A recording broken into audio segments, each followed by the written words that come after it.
Y vamos a conversar ahora con Daniel Alfaro. Él fue ministro de Educación precisamente en el gobierno, en la gestión del presidente Martín Vizcarra, para hablar un poco del análisis, ¿no? Si es posible o no una censura, cuánto afectaría esta posición si es que se aprobara en el Congreso de la República al sector educativo.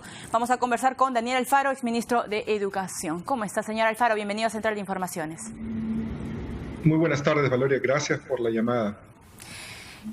Señor Alfaro, ya dos bancadas han mencionado que pues, sería un despropósito aprobar, ¿no?, o ir por una censura, pero usted sabe que en el Congreso no se sabe cuál va a ser el final hoy en día.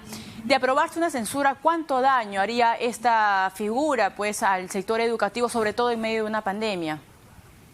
Sería dañino. La idea es que los ministros puedan perdurar el mayor tiempo posible. Eso le da confianza también a sus equipos para continuar impulsando las políticas que necesitan nuestros estudiantes. Y de ahí a 9 meses de terminar este gobierno y en plena crisis sanitaria, no veo positivo un cambio ministerial en este momento. Yo confío más bien que esta oportunidad democrática, ¿no?, que tiene que asumir el ministerio frente al Congreso, esta oportunidad de interpelación, sea más bien para afianzar el diálogo y la confianza que el Ejecutivo y el Legislativo tienen que construir para poder seguir impulsando las reformas educativas. Usted hablaba de rotación, señor Alfaro, y precisamente ya desde que inició, o si contamos pues desde el inicio del señor Pedro Pablo Kuczynski hasta ahora, han pasado 6 ministros en la cartera de Educación. Saavedra, quien pues fue censurado, y luego vino más tarde pues la renuncia de la señora Marilú Martens. ¿Cuánto daño le hace esta rotación, no ese nivel de rotación al sector educativo? Porque precisamente no se termina muy bien de cuajar las gestiones.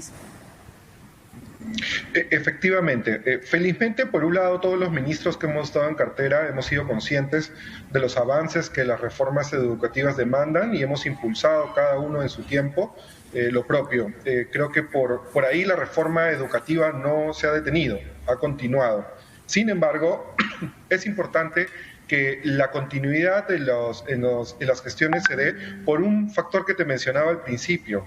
Los equipos y la continuidad de los mismos y la confianza que tienen que tener para poder gestionar políticas tan ambiciosas a veces y de tanto riesgo también, que puedan poder hacerlas, digamos, en la total confianza y dominio de la materia. De ahí es la importancia de que estos equipos sean lo más prolongados posible.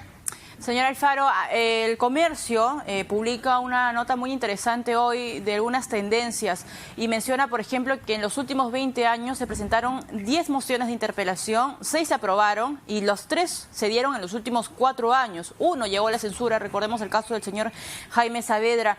Entonces pareciera que hay una tendencia del Congreso de apuntar siempre al Ministerio de Educación. ¿Le deja esa sensación, señor Alfaro? Siempre he dicho que es importante que la política educativa no se politice. Es importante eso porque estamos hablando de reformas técnicas, reformas que involucran el presupuesto más grande que tiene el país en un sector. La educación tiene cerca del 17 al 20% del total del presupuesto público destinado a este fin. Segundo, porque la política llega a una gran cantidad de nuestra población, una tercera parte de nuestra población que está en el momento más vital del crecimiento y desarrollo en sus vidas. Entonces, el impacto de la política educativa es enorme para el desarrollo de nuestro país. De ahí que es importante que lo técnico siempre se mantenga y no se politice.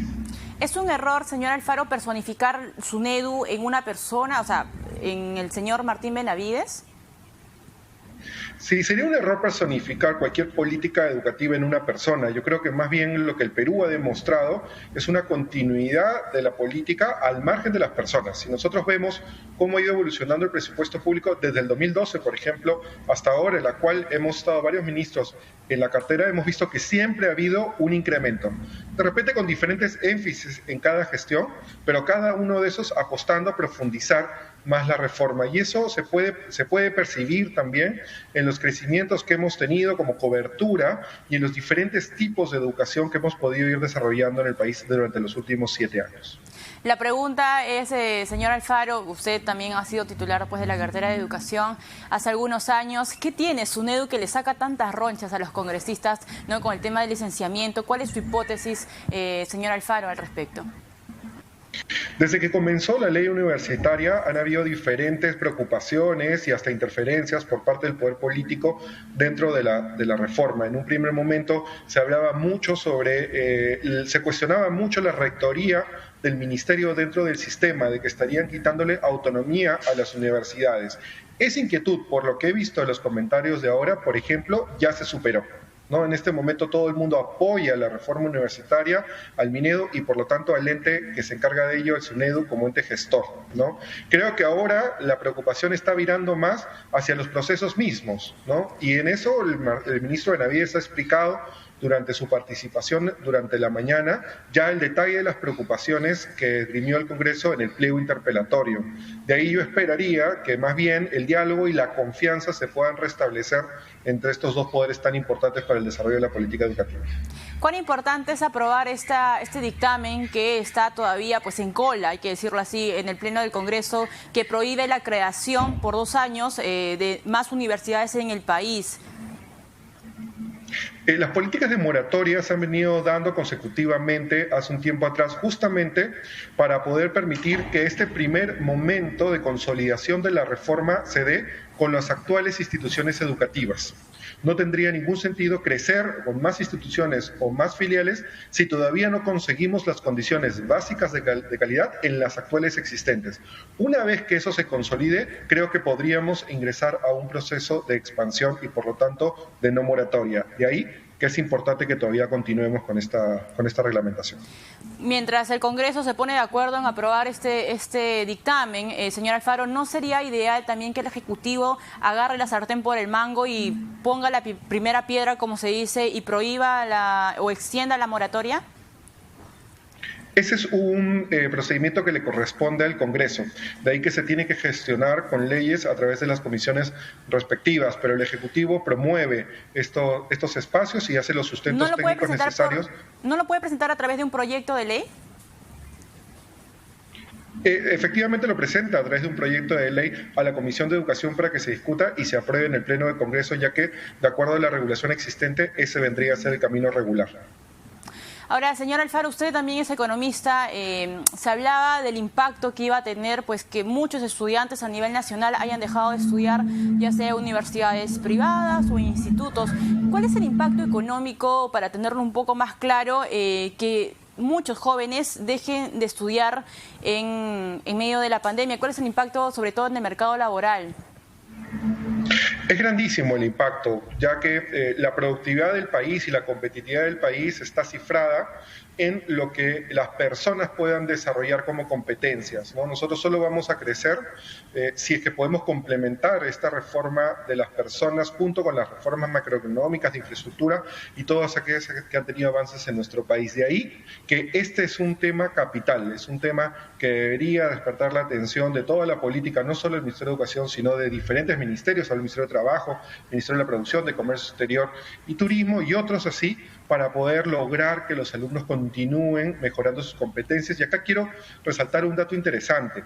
Mira, cuando nosotros evaluamos la demanda que tienen los empresarios de las personas que estudian la educación superior, ¿no? Los empresarios demandan en un 80% profesionales técnicos y en un 20% profesionales universitarios. Pero cuando volteamos la mirada a las aulas y vemos quiénes están estudiando o en qué tipo de educación superior están estudiando nuestros alumnos, vemos que el 75% está en universidades y el 25% en institutos, es decir, al revés, ¿no? Entonces, esta incoherencia la debemos comenzar a mejorar profundizando la reforma de la educación para que ya no solo sea universitaria, sino sea de toda la educación superior, en donde los institutos tecnológicos cumplen un rol importantísimo. Y no solo los tecnológicos, los pedagógicos y los artísticos también. Con ello podríamos comenzar a dar espacio a estas nuevas políticas que son muy bondadosas para la formación de competencias que el mercado laboral y la productividad de las empresas más necesitan y poder formarlas en menor tiempo y de manera más eficiente. Eso permitiría un apalancamiento, un motor, una fortaleza de la reactivación económica que tanto va a necesitar nuestro país luego de la pandemia.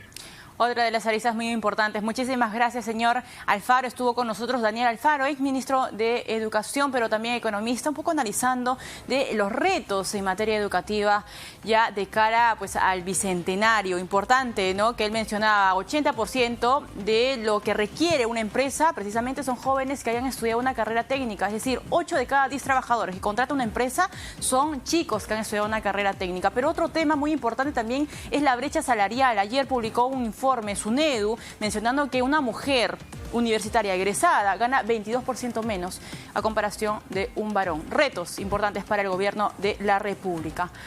Vamos a continuar.